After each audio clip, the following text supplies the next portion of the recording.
నేటి ధరణి న్యూస్కి స్వాగతం. పిఠాపురం తిరుపతి లడ్డులో జంతు కొవ్వు నేయలేదని నిజ నిర్ధారణ జరిగిందని పిఠాపురం నియోజకవర్గ వైఎస్ఆర్సీపీ ఇన్ఛార్జ్ వంగ గీత విశ్వనాథ్ అన్నారు. వైఎస్ఆర్సీపీ పార్టీ ఆఫీస్ నందు మీడియా సమావేశంలో నిజ నిర్ధారణ జరిగిన తర్వాత కూడా ఎక్కడ పడితే అక్కడ జంతువుల వ్యర్థాలతో తీసిన నెయ్యి అంటూ విష ప్రచారం చేస్తున్నారు. ఆఖరికి మహాపుణ్యక్షేత్రమైన పాదగి క్షేత్రాన్ని కూడా అప్రతిష్ట పాలు చేస్తూ పాంప్లెట్లు కొట్టించి మరీ ఇటువంటి విష ప్రచారాలు చేస్తున్నారు. మీకు ఎవరిచ్చారు హక్కు? తిరుమల దేవస్థానం పరువు తీయడానికి ఆ దేవదేవుడు ఫోటో, ఆ లడ్డు ఫోటో వేసి పాంప్లెట్లు పంచడానికి హక్కు ఉందా? ఇప్పటికైనా ఇటువంటి ప్రచారాలు మానుకొని తప్పు ఎవరిదైతే వారిని చట్టం కఠినంగా శిక్షిస్తోందని పేర్కొన్నారు. తిరుపతి లడ్డు ప్రసాదం మీద స్వచ్ఛమైన రిపోర్టు సిబిఐ ఇచ్చింది. ఇంతకు ముందు చాలా రకాల టెక్నికల్గా ఇష్యూస్ కానీ, ల్యాబొరేటరీస్ కానీ, అదేవిధంగా అక్కడ ఉన్న ఉన్నత స్థాయి అధికారుల నుంచి చిన్న స్థాయి అధికారుల నుంచి నెయ్యి తిరుపతి లడ్డు ప్రసాదానికి నెయ్యి ప్రాసెస్ చేసే విధానంలో కానీ ఏమేం జరిగిందనేది స్పష్టమైన రిపోర్టు అక్కడికి రావటం జరిగింది. సుప్రీంకోర్టు కూడా ఒక స్పష్టమైన రిమార్క్స్ చేయటం జరిగింది. ఎవరు కూడా దీన్ని పొలిటికల్గా మాట్లాడద్దు, దీన్ని ఇది తేలే వరకు ఎవరు ఈ విషయం మాట్లాడరు. ఈ లోపల ఒక కమిటీని కూడా సిట్ కమిటీని వేయటం జరిగింది.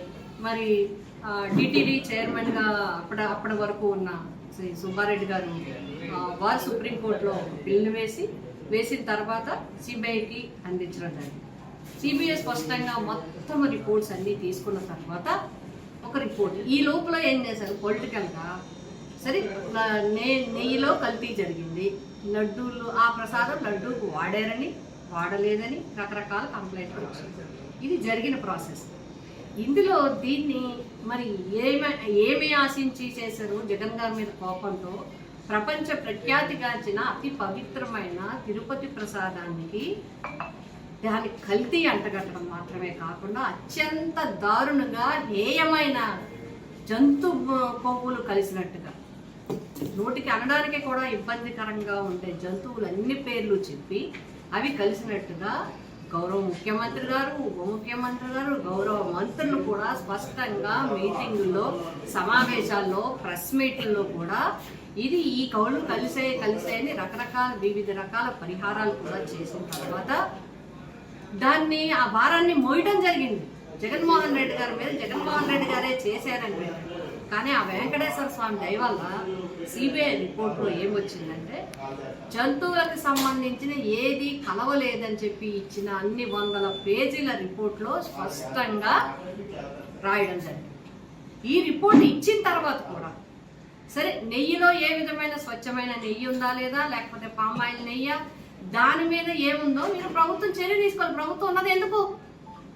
దానికి దోషులు ఎవరు? అది కొన్నది ఎవరు? ఎక్కడి నుంచి వచ్చింది? ఏ బినామీ కంపెనీల నుంచి వచ్చింది? ఎవరు రికమెండ్ చేస్తే వచ్చింది? ఎలా వచ్చింది అనేది ప్రభుత్వం కదా చేయాల్సింది. అది మానేసి మళ్ళీ ఇంకా దుష్ప్రచారం చేసే విధంగా మన గుంటూరులో పెట్టారు ఒక ఫ్లెక్సీ.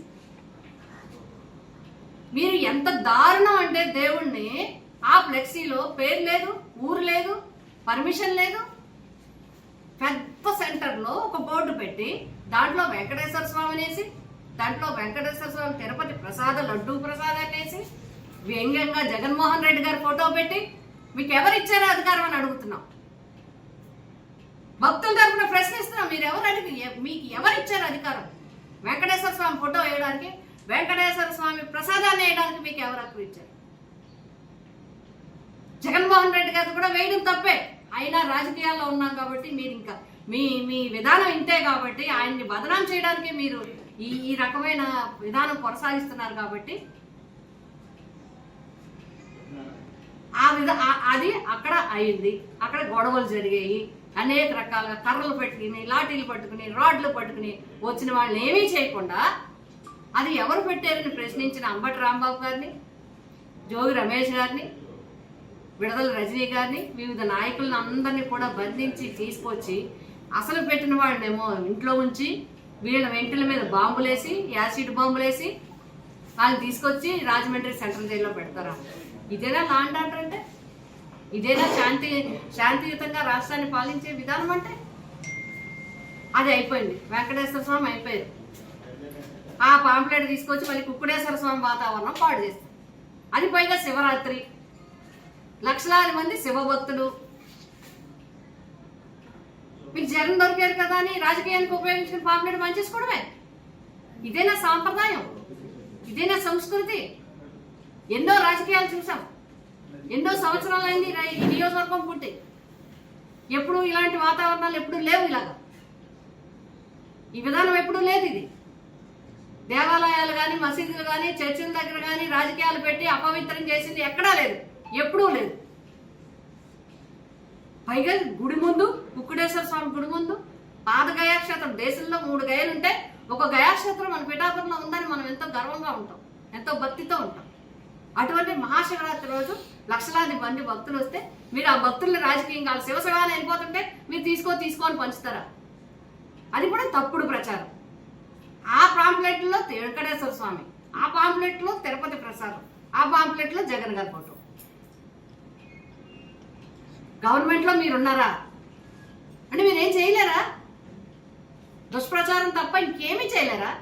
కేవలం దుష్ప్రచారం మాత్రమే చేయగలరా? దోషులు పట్టుకోలేరా? ఏ బినామీ కంపెనీతో ఈ నెయ్యి సరఫరా చేశారు, ఎవరి బినామీ కంపెనీతో ఈ నెయ్యి ఈ డైరీ ఎవరిది అనేది పట్టుకోలేరా? అది పట్టుకోండి. అది కదా చేయాల్సింది, అది కూడా ప్రశ్నించాల్సింది. ఇక్కడితోనైనా ఆపుకోవాలి, ఇక్కడితోనైనా ఈ దుష్ప్రచారాన్ని నిలుపుదల చేయాలి. పిఠాపురం నియోజకవర్గ వైఎస్ఆర్సీపీ పార్టీ తరఫున మేము కోరుతున్నాం, ఈ ప్రభుత్వాన్ని ఒకటే కోరేది, డిమాండ్ చేస్తున్నాం, భక్తులందరి తరఫున డిమాండ్ చేస్తున్నాం. స్పష్టమైన రిపోర్టు, సిబిఐ రిపోర్టు మీరు